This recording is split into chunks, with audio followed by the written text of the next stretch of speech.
काय सांगा? खरं तर कुठलाही पक्ष कधी कुठल्या एखाद्या व्यक्तीच्या सांगण्यावरनं किंवा त्याच्या कुठल्या प्रवृत्तीतनं संपत नसतो. पक्ष हा विचारानं वाढलेला असतो. कार्यकर्त्यांच्या बळावरती पक्ष संघटना मोठी होत असते आणि कुठल्याही पद्धतीनं अशी वल्गण्या करून फक्त जाणीवपूर्वक आरोप करण्यात कुठलाही तथ्य नाही. मलाही एवढं सांगायचं आहे की ज्यांनी भारतीय जनता पक्षामध्ये काम केलं, निष्ठेनं काम केलं, आज त्या निष्ठावंतांना तुम्ही मूठ माती देण्याचं काम करताय. स्वतःच्या स्वार्थासाठी जे काही राजकारण आपलं सुरू आहे हे तालुक्यातली जनता पाहतीये.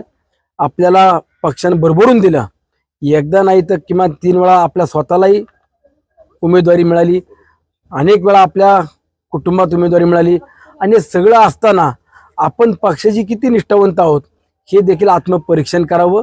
शेवटी पक्षाचे विचार हे तुम्ही आम्ही किती जण आलो आणि गेलो तरी संपत नसतात, परंतु पक्ष आदेश पाळणं हे त्यांचं कर्तव्य होतं. त्यांनी ते पूर्ण करायला पाहिजे होतं, ते केले नाही. जरी एखाद्या व्यक्ती 2 व्यक्ती गेले तरी सर्वसामान्य कार्यकर्ता भारतीय जनता पक्षाचा आज महायुतीचा धर्म पाळून काम करतो, याचं मला समाधान आहे. अण्णा काय सांगणार, सगळेच जे पक्षाचे जे लोक आहेत तिकडल्या बाजूला आहे, आपल्या इथे कोणी अजिबात नाही. देवेंद्रजी असेल काय असेल कोणाची सभा वगैरे होणार आहे? अजिबात नाही. पक्षाचे 4-2 नेते गेले म्हणजे सर्व गेले असं होत नाही. पक्षाचे सर्व, आता माझ्या तालुक्याचा पक्षाचा अध्यक्ष माझ्यासोबत आहे, पक्षाचे ज्येष्ठ नेते आमच्यासोबत आहेत, प्रमुख पदाधिकारी माझ्यासोबत आहेत. काय ठराविक 2-4 मंडळी गेले म्हणजे पक्ष गेला का हो? भारतीय जनता पक्षाचे लोणावळा शहराचा अध्यक्ष आणि त्यांची टीम आमच्यासोबत काम करते, तळेगाव शहराची टीम आमच्यासोबत काम करते, वडगावची काही भारतीय जनता पक्षाचे कार्यकर्ते, ग्रामीणचे कार्यकर्ते आज काम करतायत.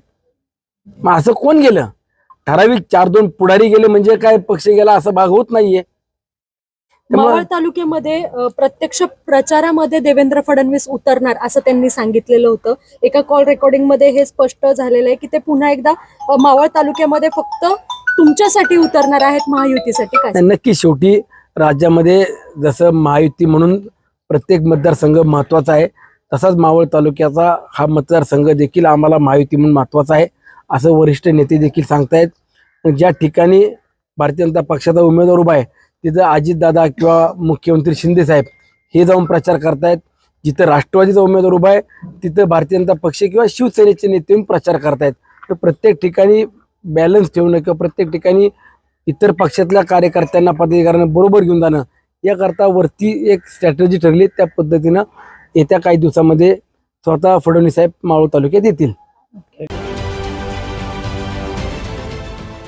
देश विदेशातील प्रत्येक घडामोडींचे लाईव्ह अपडेट मिळवण्यासाठी आता साम टीव्हीच्या सर्व सोशल मीडिया प्लॅटफॉर्मला लाईक, फॉलो आणि सबस्क्राईब करा.